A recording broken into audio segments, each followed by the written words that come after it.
Patay sa pamamaril ang may-ari at kahera ng isang coffee shop sa Cebu City. Ang coffee shop owner, pambato ng Pilipinas, sa 2019 World Coffee Championship nagaganapit sa Amerika.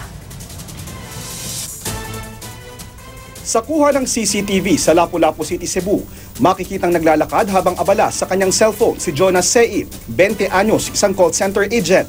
Nilagpasan siya ng motorsiklong may dalawang sakay.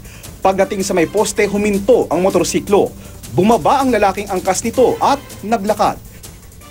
Tuluyang nagkrus ang kanilang landas at maya-maya, tinulak ni Jonas ang salarin na bumunot naman ng baril at saka pinaputukan ang call center agent. Pagkatapos, sumibat ang gunman, sakay ulit sa motorsiklo. Ang biktima napaupo sa gilid ng kalsada at tuluyang bumagsak. May ilang nakaisyoso pero dahil sa takot, hindi na nakialam. Pag-adto na mo, pag-istorya na mo sa biktima, so far okay naman siya, murag stable na, maka-istorya na siya, pero murag undergo siya o medical operation pag-extract sa bala nga nabilin siyang lawas. Oras na bumuti na ang lagay ng biktima, kakausapin siya ng mga pulis para madakip ang mga salarin. Kung si Jonas nakaligtas, dalawa naman ang patay sa insidente ng pamamaril sa isa namang coffee shop sa Cebu City.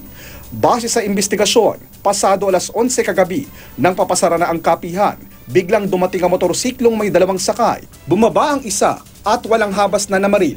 Patay si John Michael Hermoso, managing partner ng coffee shop, at nakatakda pa namang lumipad pa Boston, Massachusetts sa Amerika para lumahok sa World Coffee Championship.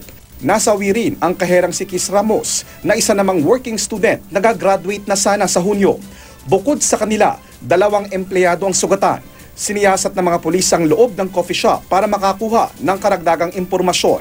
Kinausap din nila ang katrabaho ng mga biktima. All possible angles. We were actually looking into cooperating with the police also to look at our CCTV. We call for justice and prayers for the victims. Inaalam pa ng pulisya ang motibo sa krimen. JP Soriano, GMA News.